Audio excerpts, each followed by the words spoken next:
Anthony Adebayo. With you there, but if you're a coach, do you take that chance? Yes. You can reach us at the Off the Record Show at gmail.com. Anthony Adebayo and the most accurate sports coverage. Scotty B's Fantasy 5. We're different from any other sport. His sophomore year. Comes back and says, you know what? And your boy, Scotty B.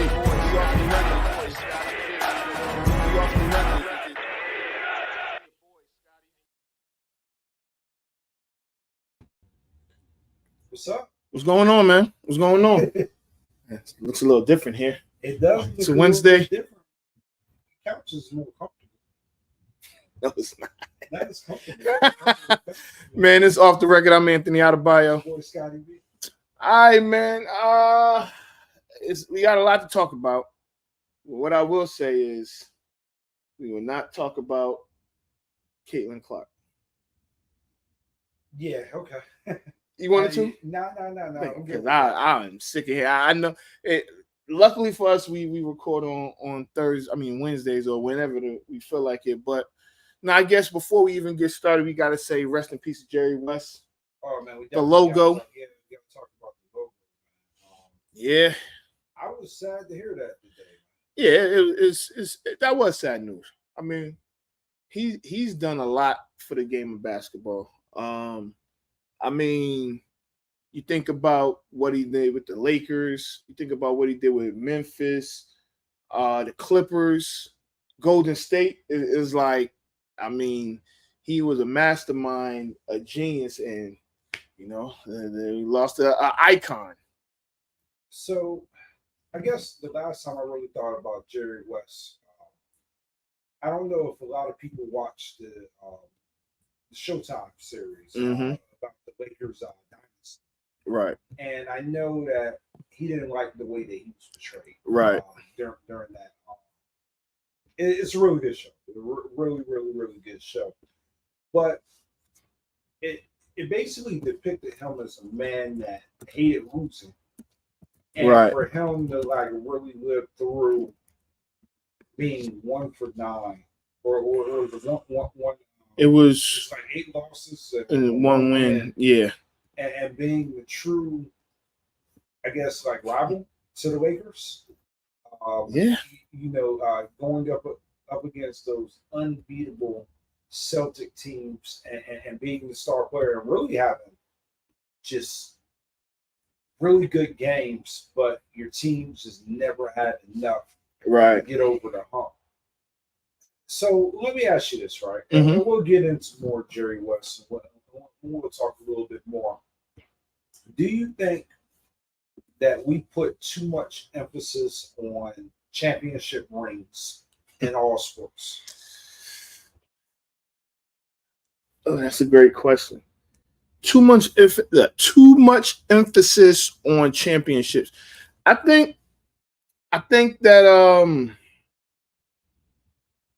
to an extent, yes, right? Because I think there's sometimes people are defined by how many championships they have won or haven't won. I don't think that Barkley, Marino are any less great without winning championships. Now, what having the championship means something and put them, I guess, in a different stratosphere, possibly. But those are like, I use Barkley and Marino because they're like in their, Ewing. They're like the super greats at their sport that didn't win a championship. And ultimately, it's a team sport, right? We're talking team sports. Now, let's be honest. You need ultimately everything to go right and to get a little lucky to win a championship. Right. When you're talking about team sports.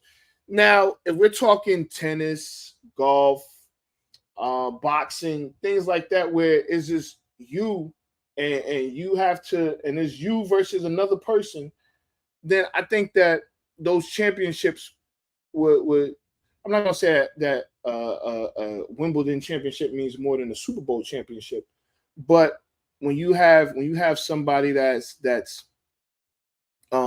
It's just you on the center stage. It's just you versus somebody else. Versus you talking about 11 on 11 or 9 on 9 or 5 on 5. It changes things. I don't think. Yes, the ultimate goal is to win a championship. That's why you play the game.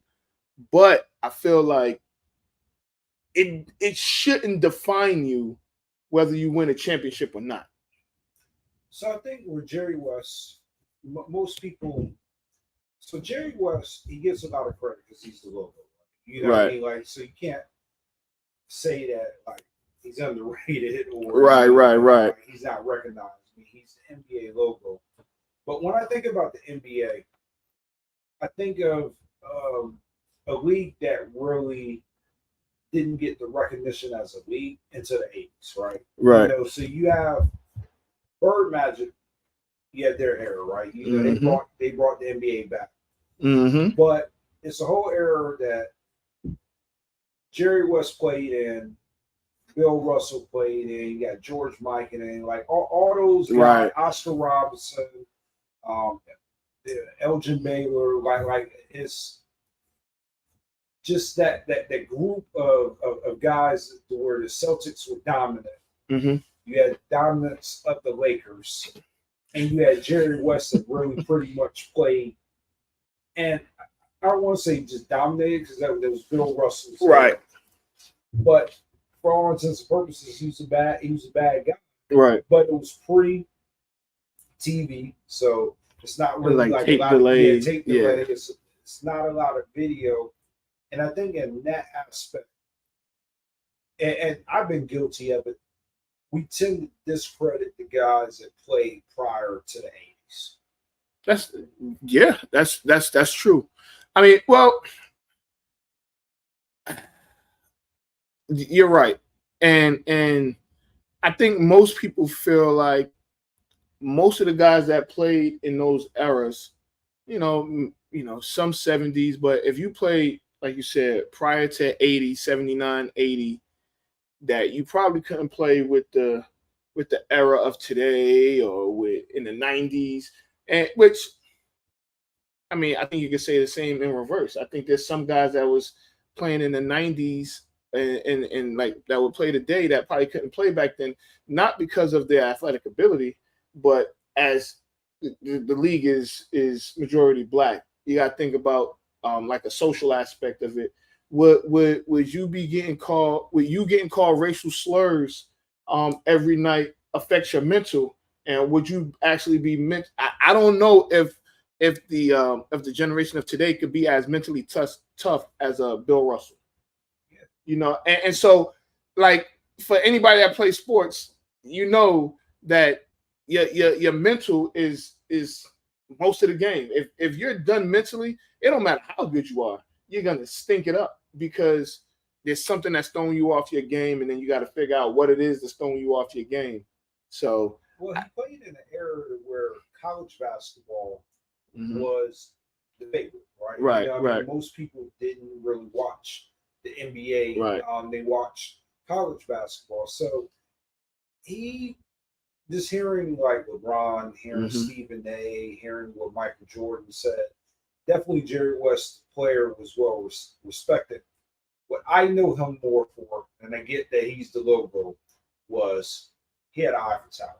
Absolutely. He was a hell of an executive. Yeah, I agree. I mean, he was able to get Kobe at 12. Was it 12 or 13? 12, right? But Kobe, he was able to get Shaq to LA. I think Shaq got the biggest contract at that time.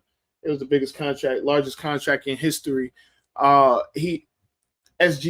He's the one that got SGA to LA with the Clippers.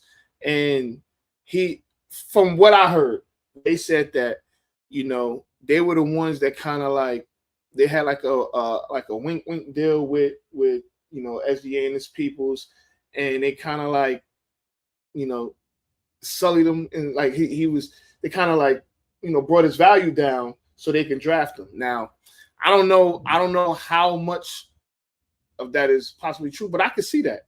I mean, the fact that he was able to get Kobe at number 12 is crazy because at that time Kobe was. I mean, that draft class was amazing, but as we saw, Kobe was one of the best in that draft class. Crazy trading Lottie Levi's to get Kobe Bryant. I mean, at that time, and I mean, we got to really like put this in perspective.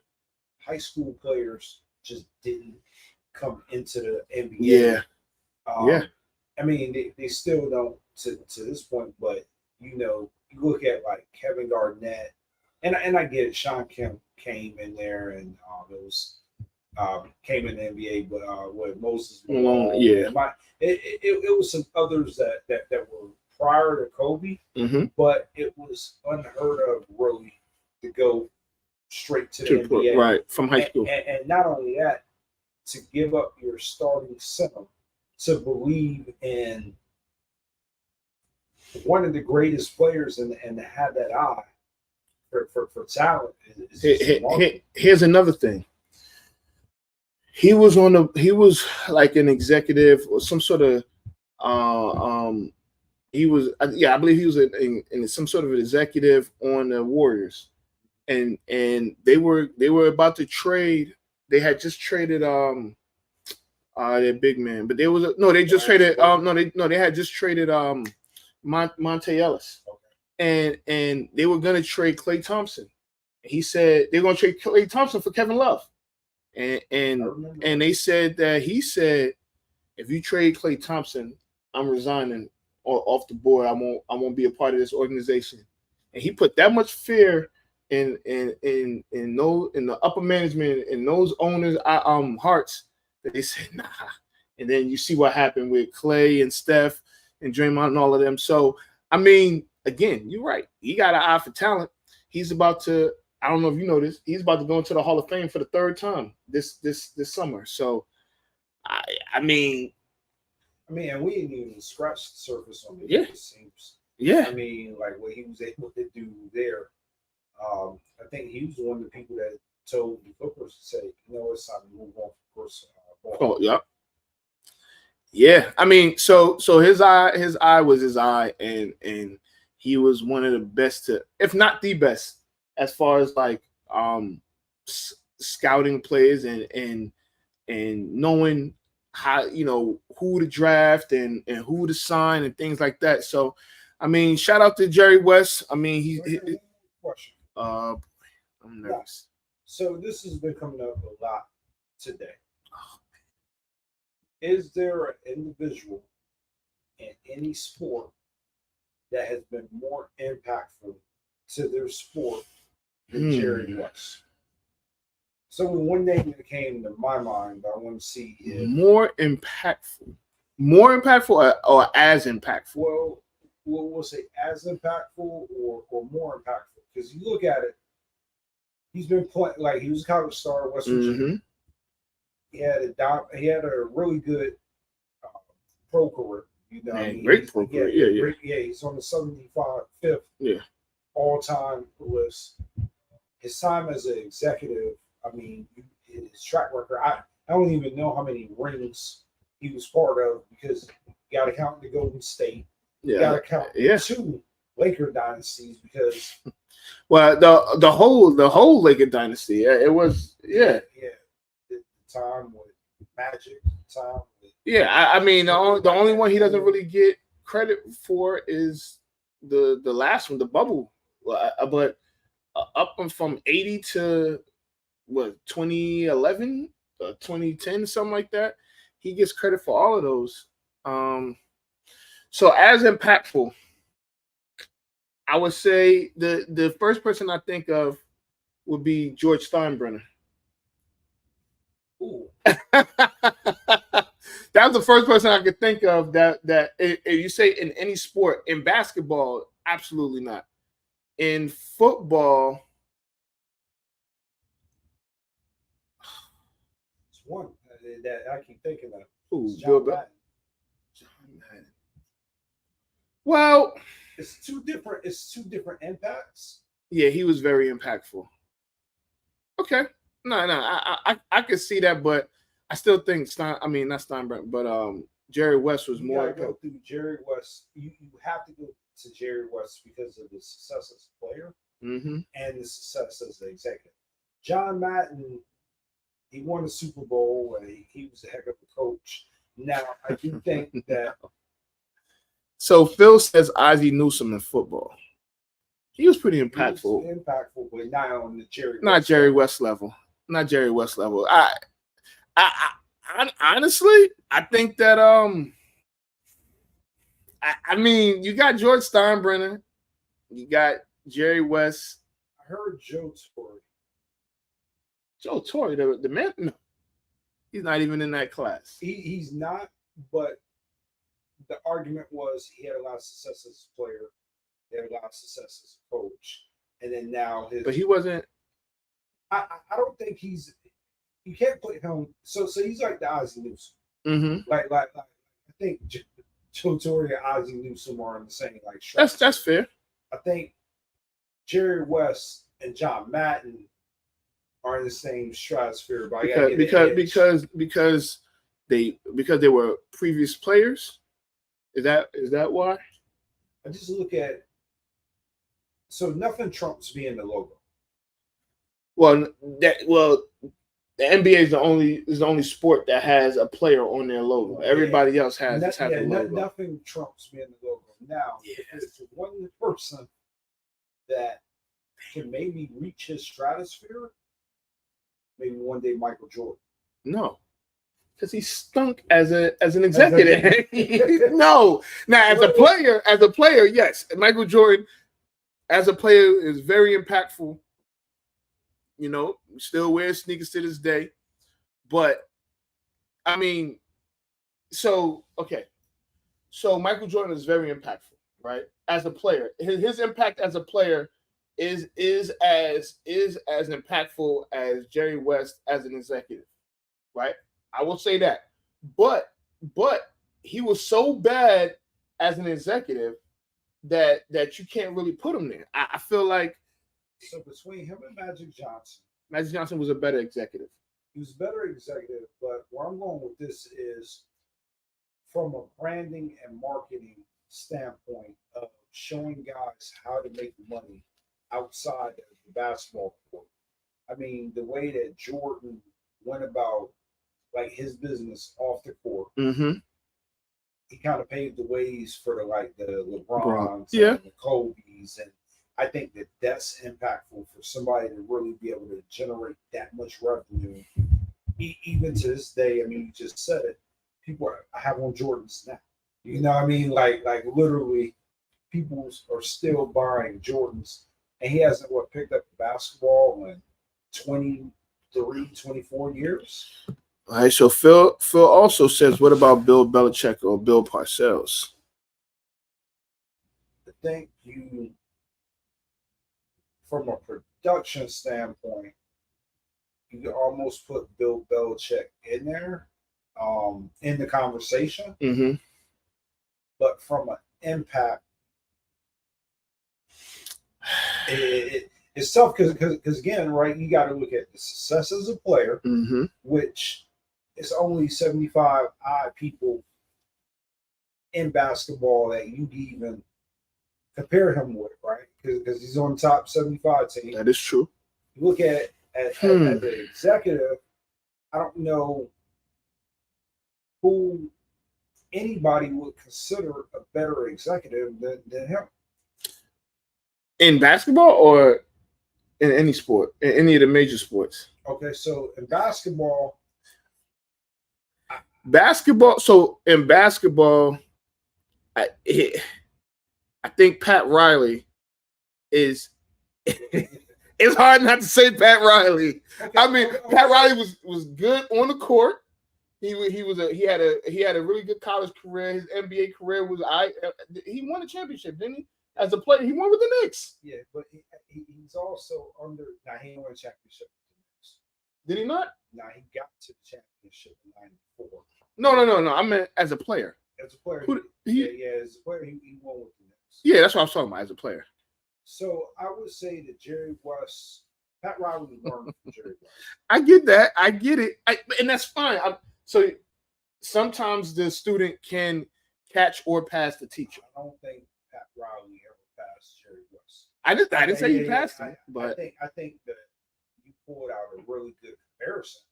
And I think that Pat Riley, like on giving him his flowers, he's a hell of an executive. And yeah, I'm not going to sit here and act like he's like the godfather of. Yeah, I'm not going to sit here and act like that we don't have a debate, because that's, Yeah. the debate that Pat Riley is in the conversation. I just looking at those Laker dynasties. Yeah, it is difficult to trump. So let me ask you this. If those Heat teams with LeBron win 4 straight titles, let's just say they win 4 straight, and then he gets to the finals 2 other times, right? But so how can he catch him? I guess that's the question. I guess he needs more years, clearly. I don't think many people can catch him, because Pat Riley took to do it, right? So he's taking 2 different, I don't want to say dynasties, but it was like 2 different, completely different teams, right? Mm-hmm. And he won in Miami, right? But one as a coach, though. One was he was the coach in 06. But one, I think everybody would agree that first Heat team that won with Dwayne Wade was not a dynasty. They were just a really good team. Right. Pat Riley, not Pat Riley, but Jerry West set up 2 different dynasties. Like, you look at like Kareem, you look at Magic, you look at James Worthy. That's one whole Byron Scott. That's like a whole different team. And then you fast forward years later and you look at what Shaq and Kobe, because he brought Shaq to LA and he drafted Kobe. Yeah. And what they went on to do. And then I feel that. Something like the Warriors would not have won without Klay Thompson. So your Prince are on that too. So it's hear me out on it. And I don't wanna like feel like I'm like dissing the 80s Lakers, because one of them, I think it was 86. So the Lakers went to the finals 9 out of 10 years. Cool. They won 5 of them. So they were 5-4. So, but hear me out. Do you feel, now there wasn't as many teams, and I'm not trying to say that mattered, because out of those other 4 teams that came, only the Heat. It was the Heat, the Timberwolves, the Magic. Who was the other team that came with them? Grizzlies. No. Grizzlies and the Raptors came later in the 90s.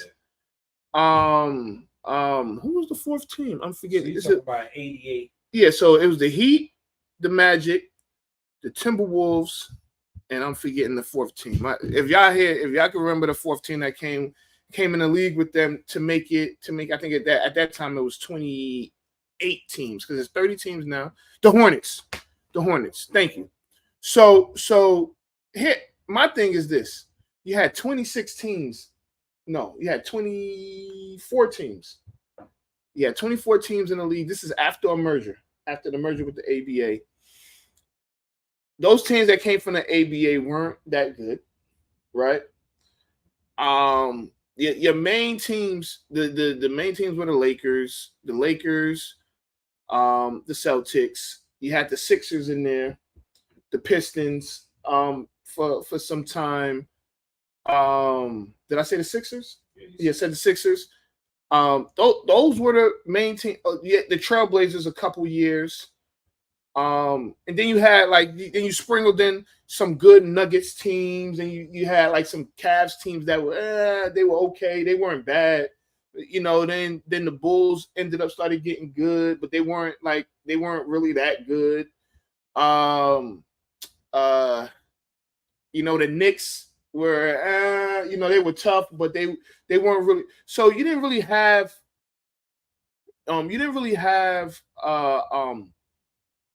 a lot of parity, right? I think with with those 80s teams, they were great teams because they like if you look at the starting fives from the Lakers and the Celtics, like I mean, a lot of those guys are Hall of Famers and top at that time 50 players. Then you look at the Sixers who had Moses Malone and Dr. J and then they got Barkley. Ultimately, what I'm saying is the competition wasn't as good. They didn't have as many teams. The competition wasn't what it was in, I would say, the 90s and the 2000s. Now that second with Shaq and Kobe, it's a little bit more competition, right? You got at that time the Kings somehow got good for a few years. Then the Blazers were good. The Blazers have always been like kind of steady. They've always been just good enough. Like every 4 years, the Blazers are gonna be pretty good. So here's my counter argument. Okay. I think Magic Johnson was as dominant as LeBron. And I think Excuse me? Yeah, I think during his time period. LeBron went to 11 straight finals. So it was the same thing, right? So we can't say that because LeBron went to 11 straight finals that everybody in the East was trash. I think it was the same thing for the West when Magic was playing. It was good teams, but he was just as dominant as, let's say, LeBron, where teams couldn't beat Magic Johnson and the Lakers. And I feel like it was the same way with LeBron, where it was just like, look, if you were in the conference with LeBron, you just couldn't beat him. Yeah, but LeBron didn't have Kareem, pick Worthy. He didn't have all of those guys. Yeah. Like they had everybody. He had Dwayne Wade. He had Kyrie Irving. Oh my God. So look, I always tell people this: super teams started in the 80s, right? You know, everybody gave Super team started in the 60s Yeah. with the Celtics. Yeah, everybody gave LeBron a bunch of crap, but I agree. But let's not act like he didn't have a lot. He didn't choose his team and had a bunch of good players. Hey, I don't know no team that win that don't got good players. Yeah, that's what I'm saying. So when I look at it, yeah, Magic Johnson, he dominated the 80s, and yeah, you're right. Maybe no. So you make a really good point. You know, I just you look at somebody like Kareem, and he's like godly. He's in a lot of people's top three. For a long time he was. It just got broken a year ago. His scoring record. First of all, having Kareem changes everything. He was clearly the best. Magic was pretty dominant. I'm not going to sit here and act like Magic wasn't. No, but that was the formula back then, and it was the same formula that he used with Shaq and Kobe. Right. Like you get, and that's all Magic and Kareem were. Is they were two different styles, but you had a dominant ball handler and a dominant guard. He had a dominant big. That's a good NBA Jam matchup. Shaq and Kobe versus Kareem and Magic. Yeah, I think I got Shaq and Kobe. Yeah, I think I got Shaq and Kobe also. Honestly, the more I think about this, I've never seen two more dominant. They pretty much went what? They went, how many did they have? They had 3 championships together, right? 3. So they went 3 and 4. They only lost 1 finals together. So they lost to the Pistons, yeah. And was that the last one, or that ended up being the last? Yeah, because that's when they had Karl Malone and yeah. So Magic and Kareem lasted a little longer than Shaq and Kobe, if I'm not mistaken. So they lasted at least probably about 8 years. I want to say that Kareem may have retired in like 89 or like 88. I want to say because I know Kareem didn't play against the Bulls. I don't even know if he played against the Pistons. I can't. I would have to do some research, but nonetheless, that's besides the point. Maybe it's a lot sooner than that, because now I'm thinking about it. Yeah, maybe it's. Well, I know for a fact he wasn't playing in '91. No, he wasn't. I don't even think he played. He made it to. I mean, you know what? I got my computer right here. What are we trying to find out? How long Kareem Abdul-Jabbar played? I think he played until '88. Kareem? Yeah.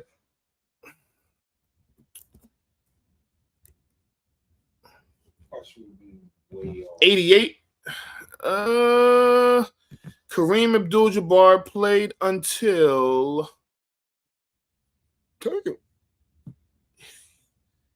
88-89 season. Yeah, I figured it was somewhere around. Yeah.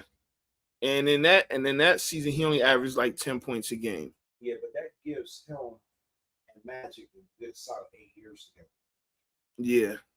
So because he there before Magic? Yes. Yeah. So he got there in 75. He got there in 75. And he was there until 88-89. Oh, you just finished watching the show. That's why you Oh no! So 1, 2, 3, 4, 5, 6, 7, 8, 9. They played 10 years together. So I mean, that's longer than Shaq and Kobe. You know, and it's look.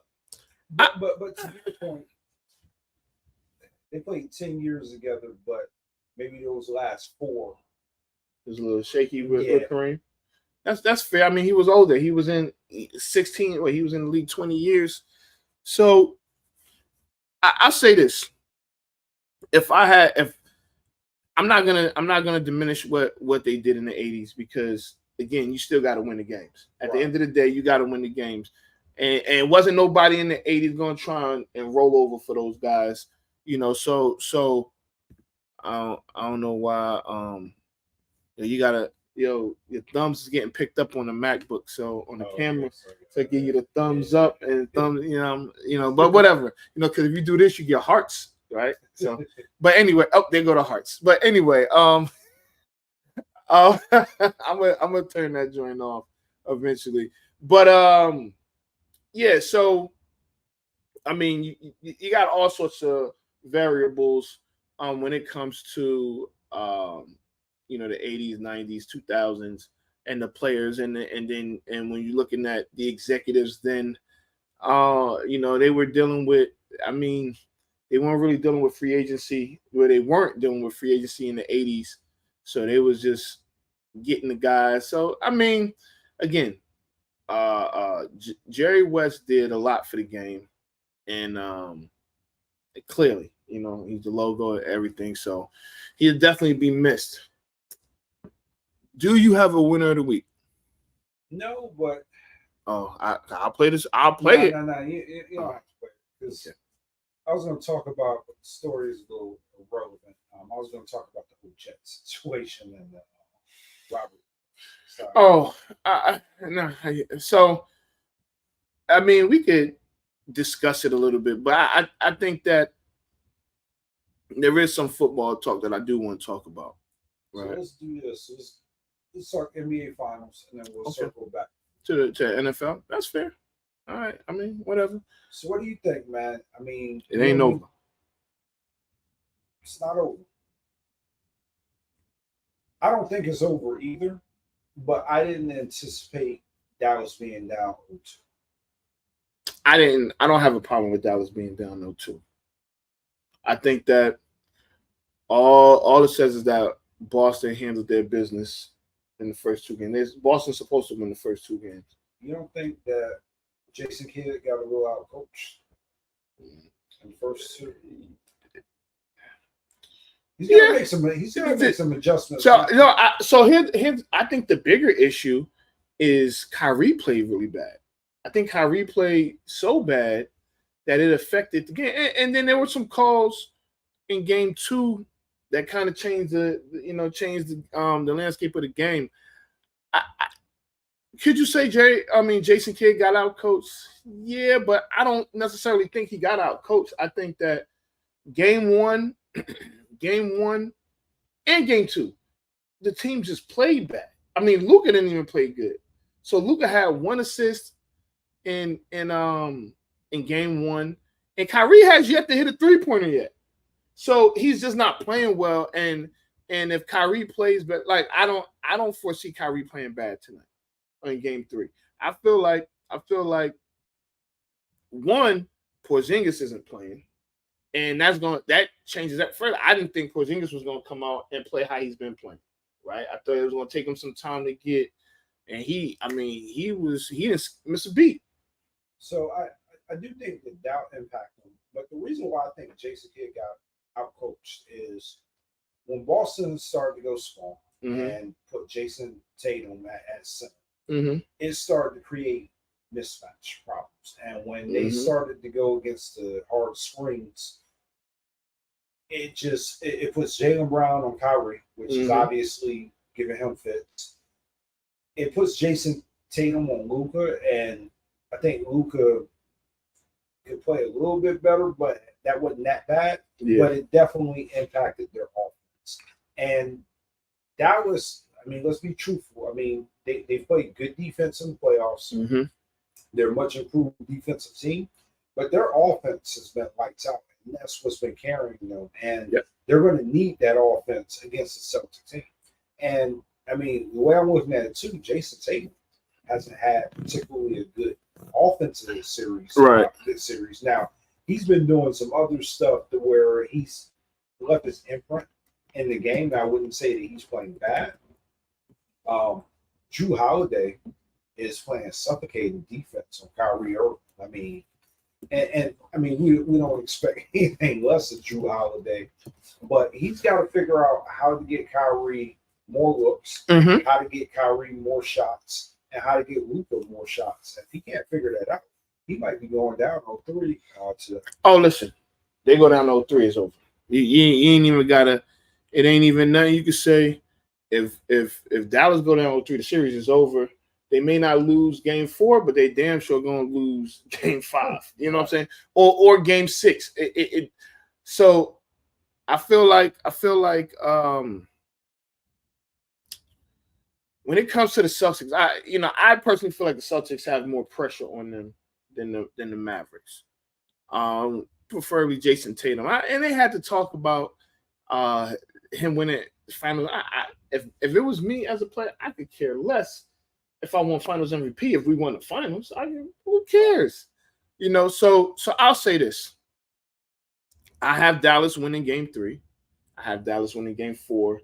And then now we got a whole new series. By the time we get to Sunday, we'll know what's going to happen. Because if they down 3-0 or 3-1, it's not going 7. I can tell you that right now. So 3-0 is going to be a stretch, right?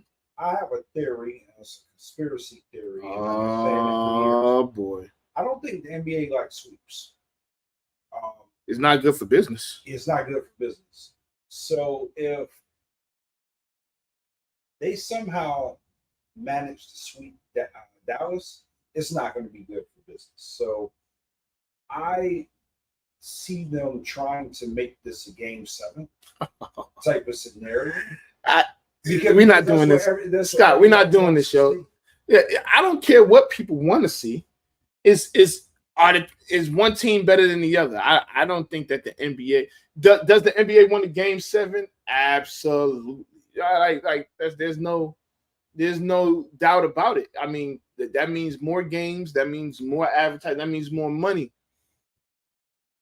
Are they gonna go out their way to say, "Hey, let them win these games"? Yeah. Hey, don't call. We gotta go 7. We gotta go 7. So I don't think that's the case. Who has more to lose, Luka or Jason Tatum? Jason Tatum, and it's not even close. It's not close. Jason Tatum has been in the league 7 years. He's been in the 6 years. No, 7 years. This is year 7. So he's 2017 or 2017. He's been, so 17. So it is year 6, and he's been to the conference finals 5 times. He's been to the finals. This is his second time in the finals, and he plays for Boston. Yes, he has more pressure than Luka, who this is the first time in the finals, and you're always going to get a pass your first time. No matter who you are. Your first time in the finals, you always get a pass. It don't matter. whether win or lose, it doesn't matter. So yes, if Luka loses, it is what it is. If Boston, who's pretty much had the best record from day one, they're the deepest team in the league. There's no reason why Boston should not win the championship. Or let me not say that, because Dallas is still a good team. But if Boston loses, that's going to be one of the biggest disappointments in NBA history. No, I think 2016 Golden State is a bigger disappointment. But here's my thing with that team: they were down 3-1 the round before, so it was like it's just the Thunder couldn't close the deal. I feel like Boston is supposed to win, right? Boston is supposed to win.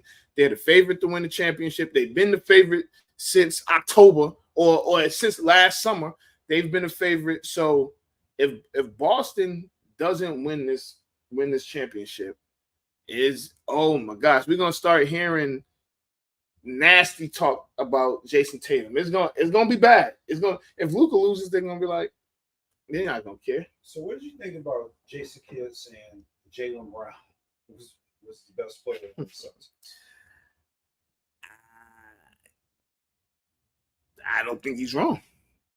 I think that's just for the I thought he was just talking about for like these playoffs or in the Eastern Conference Championship.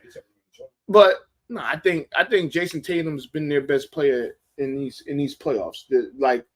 The first round, second round, third round, I think Jaylen Brown has been the best player on the Celtics. And that's not saying anything bad about Jason Tatum, but I mean, if you look at it from throughout the whole spectrum, he's been the most consistent. Jason Tatum has had some duds of games, in these playoffs. So no, I don't have a problem with him saying that. I think overall, Jason Tatum is technically the better player. Jason Tatum he's the face of the franchise, and they kind of like co-faces of the franchise, but it's Jason Tatum's team. So you don't agree? No, I think Jason Tatum is the best player on that team. I think Jaylen Brown, I wouldn't call him overrated. I know like a lot of people are saying that he's overrated. He shouldn't have got paid that much money. I think he's worth every cent. I think, like you said, he just had two co-faces of the team. We'll see. Hopefully they get it done. It's really tough because when you don't have an interested party, like it's not your team, it's kind of like, let's just see good basketball. Yeah, and I thought Game 2 was pretty good. I think Game 3 is going to be. You're gonna get something like what we saw when we watched OKC and Dallas, when we saw Minnesota and Denver. I think we're gonna get games like that. Oh, we're gonna get a game like some of those games, and I just think that Kyrie has to. I got a hot take. What's more leaders? All right. I got Luka getting a triple-double, 30-point triple-double. I got Kyrie scoring over 40 points. A 40-point double-double. I don't know if he gets a triple-double, but Kyrie goes for 40 and 10. So look, he's going to come out fire. like he's going to come out. So you got Jason Tatum. Mm-hmm. A lot of people are annoyed that he's been like just basically like trying to be Kobe Bryant. Why are they mad at that? Well, this might need to chill a little bit with it. I think more people are like, you know what? Go out there and beat them up. You know what I mean? Go out there and produce. Mm-hmm. And then you got Kyrie is just, you just see that he's just cut from that cloth. Like it's no act. I think both of them have that to prove. So Kyrie, he's going to come out firing on all cylinders. I think your take about Jason Tatum having more to lose, I think that's mentally not messing with him in a bad way, but I think he knows what's at stake. He knows that he doesn't have a pass. He knows that he has to figure out somehow, some way, how to get this done. Because if he loses, like you said, the narrative starts to change. It's not going to be good. Well, he's right at that cusp of when you're a superstar and you're 7 years in and you don't have a championship. People start to question every year. He's been to the conference finals more times than he hasn't. Yeah, I mean, you saw it with Giannis. You saw it with like. You saw it with LeBron. Oh yeah, you saw it with LeBron. Yeah, it's part of being a superstar. Damn. If Jason Tatum, if the Boston Celtics lose this finals, there's gonna be a lot of sleepless nights in Massachusetts. Yeah, it's gonna they are going. Oh man.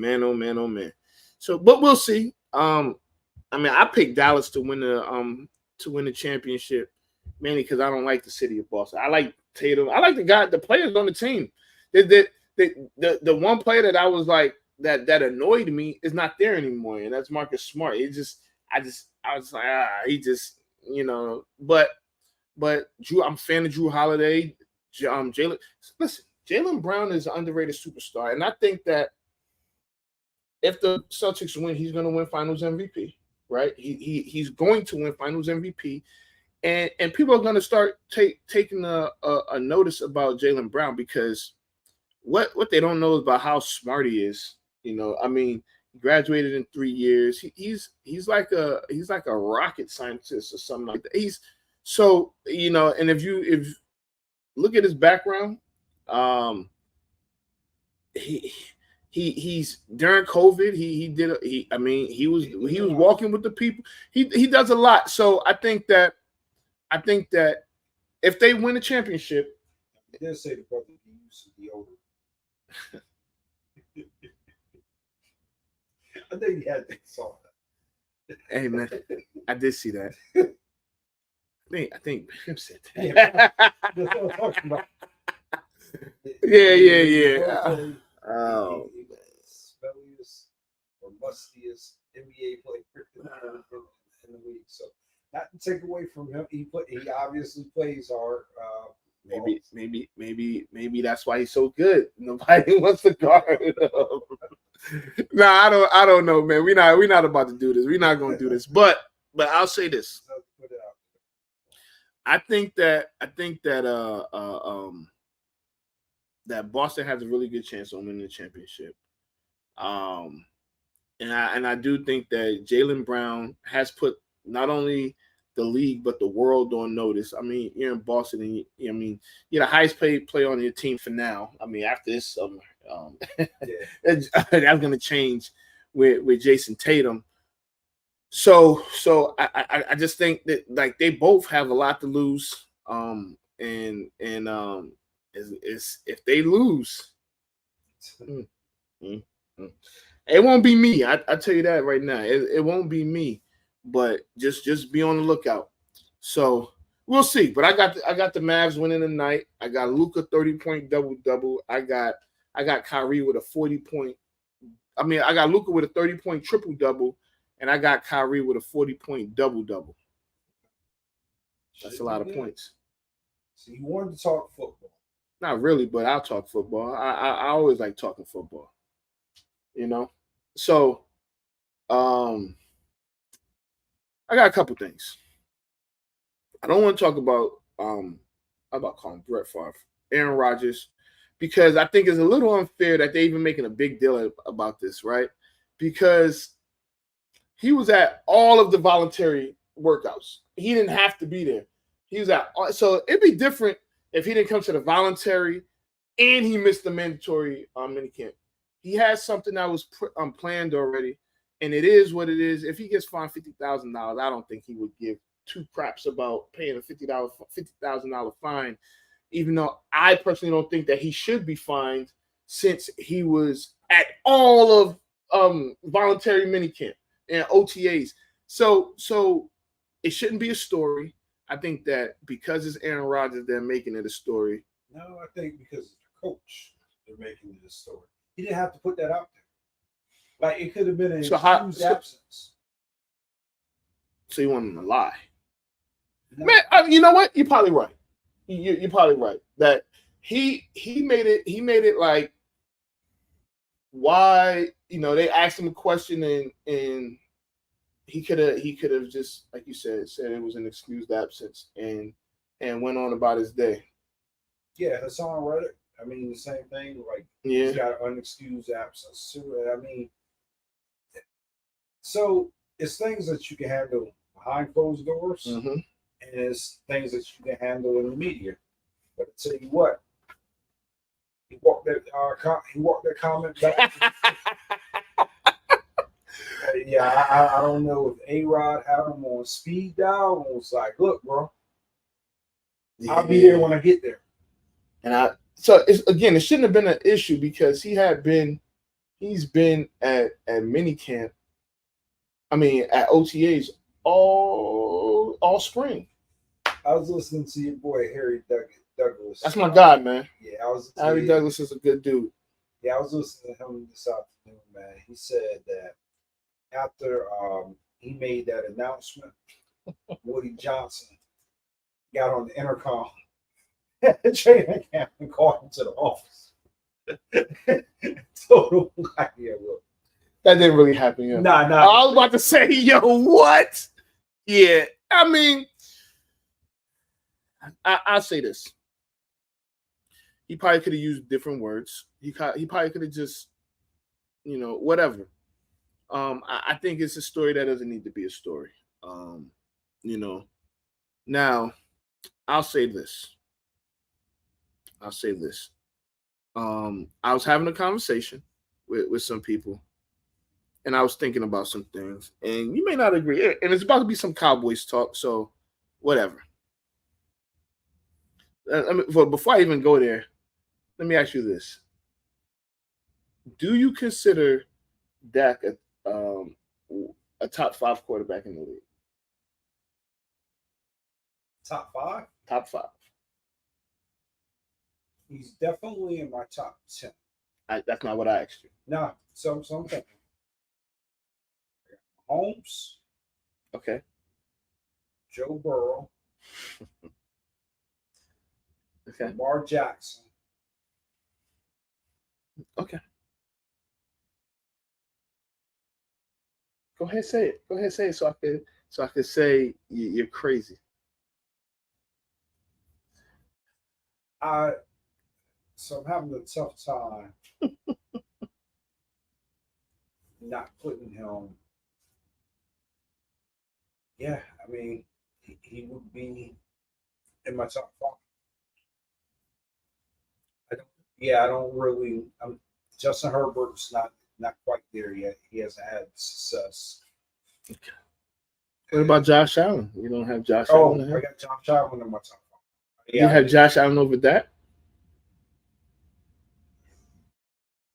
I'm just saying, if we're going based on it's what have you done for me lately? I forgot about Josh Allen. Yeah, Josh Allen's in my top 5. So okay, but do you have him over Dak?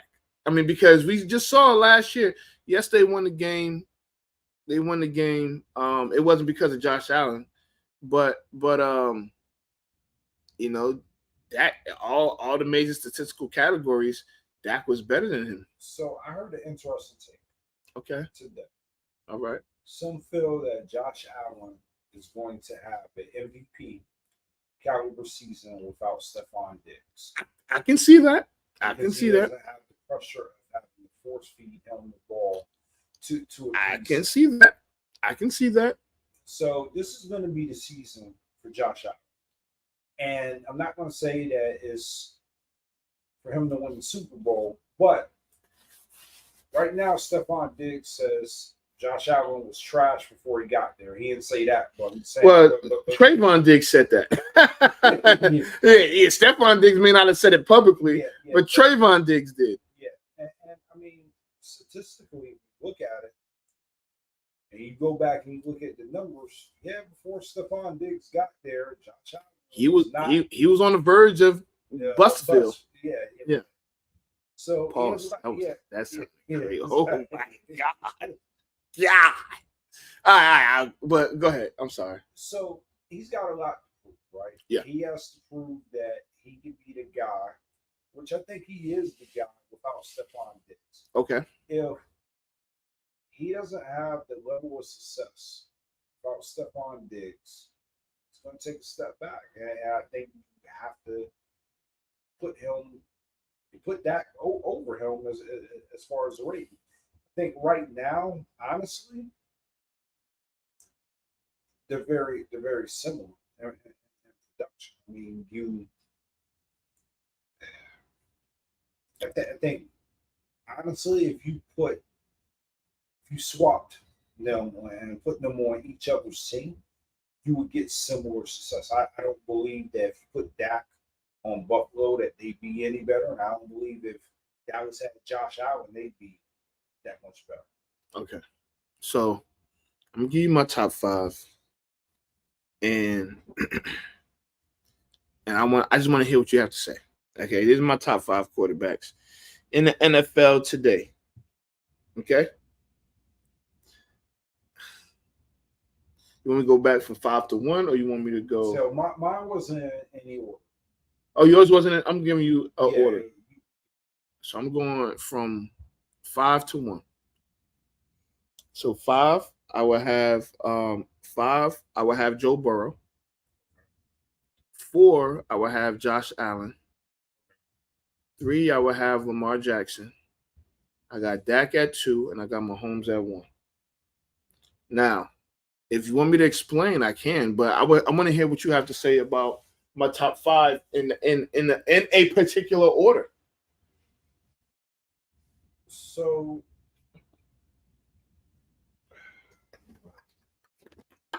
I want to hear what you got to say. Yeah, I'm lost for words because I got Dak at 5 on my list, and you got him at 2. I have him at 2, and I think that this season, with all that everybody said, is going to be better than last season. He was an MVP runner-up. So I'll be honest, and I don't know what the statistics say, and I don't know, like, I don't have them in front of me. Okay. There is no planet that I would ever think that Dak Prescott is better than Lamar Jackson. Well, like, I don't care if he throws for 400 yards a game and 4 touchdowns a game and how many interceptions and who throws more touchdowns throughout the year, QBR. so you don't care about none of that stuff. No, you don't care about third down efficiency. You don't care about completion percentage. You don't care. All you care about is rushing yards then. Yeah, what my eyes telling me. What your eyes tell you is that he doesn't read defenses better than Dak. He doesn't pre-snap read better than Dak. He runs better than Dak. So he has that fear that the defense he gives the defense is that fair that but he's not more accurate than Dak. Sounds like he's going to make a great coach after football. Who? Dak Prescott. Maybe not. I don't know. But what I do know, OC. Excuse me. He's going to be a phenomenal OC. I mean, I can care less what he does after football. I mean, my thing is that has nothing to do with anything. I'm talking about playing the game of football at the quarterback position. And yes, Lamar Jackson is a dynamic player. He has a strong arm, but he ain't accurate. That's one thing. Ain't nobody gonna say Lamar Jackson is accurate. He's accurate at throwing underneath. Yeah, but I've never seen him. You rarely see him pre-snap read and or check out of something. Maybe I will see that this year, right? So my thing is this: Dallas lost a couple games last year that they probably should have won, right? It doesn't matter. They lost. If they win those, Dallas went 12-5. They go 14-3. Does Dak win MVP? Yes, I tell you now. Yes, he was in the no. He was 2. He was number 2. And what was Baltimore's record? They had the best record in football. Baltimore. I'll say this: we can agree that he's a top 5, top 10 quarterback. You know, just saying 10 is disrespectful. That's just my personal opinion. No, but I think most people will put him in their top 10. It depends on who you're talking to. Huh? It depends on who you're talking about the Cowboys here. Yeah, like people will use that, and I know you don't want to hear me say anything about biases and everything, but it's the truth. You know, I think that Dak is highly underrated, for especially with the pressure of being the Cowboys quarterback, because the owner doesn't shut the hell up, and I think we already agree that it's a higher pressure playing for the Dallas Cowboys. Is that correct? He's a Dolphin now. Yeah, we're not talking about Madden right now, man. Oh my God, what? Right? Hopefully you're right about all those things. I sure hope you got. He's the second best quarterback. Oh my gosh, what? Hey, yo, focus, man. Focus. All right, so you know, I honestly can't wait till we have our preview show. I think again it's gonna be dope. But before we get to our preview show in August, we have our 300th episode is coming up soon. And here's the thing: we got a location. We got a location. We have a date that we're gonna record. We're gonna record in front. And it's gonna. So here's the thing, everybody. We're gonna record at a barbershop. We're gonna do it a little different. 100th episode, we went to Wicked Bloom. We went Wicked Bloom, and I thought that was dope. I think this episode, this 300th episode, is gonna be it's gonna be nice. We'll have some special invited guests. We'll of course we'll talk our trash. We're gonna have a regular show, but it's gonna be good. I mean, it's gonna be really dope. And I feel like you know, if I was you, I would inbox the Off the Record page on Instagram to find out if you wanna join us. But it's gonna be good, and it's gonna be lively, to say the least, because hearing Dak being the second best quarterback in the league